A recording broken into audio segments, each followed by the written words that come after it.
নেত্রকোনার দুর্গাপুরে লোকালয়ে ঢুকে পড়া বিরল প্রজাতির একটি লজ্জাবতী বানরকে উদ্ধার করেছেন স্থানীয়রা। পরে একটি স্বেচ্ছাসেবী সংগঠনের কর্মীরা বানরটিকে গারো পাহাড়ের বনে অবমুক্ত করে। সোমবার 10 আগস্ট রাতে উপজেলার সদর ইউনিয়নের ফারংপাড়া এলাকার মাদ্রাসাতুল ইনসাফ নামের একটি প্রতিষ্ঠানের সামনে থেকে বানরটিকে উদ্ধার করা হয়। স্বেচ্ছাসেবী সংগঠন save the animals of Susang এর সভাপতি রিফাত আহমেদ রাসেল জানান, রাতের অন্ধকারে মাদ্রাসাতুল ইনসাফ চত্বরে অচেনা প্রাণীটি দেখতে পান মাদ্রাসার শিক্ষক শিক্ষার্থীরা।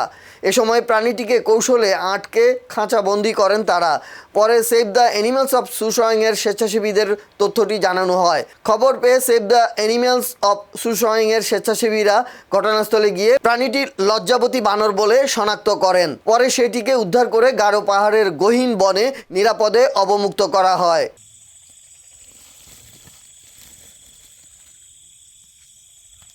রান উইথ রাসেল একটা রাতুলকে কিস দিয়ে যাও।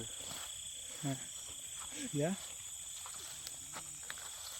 চলে যাও তুমি তোমার বাড়িতে।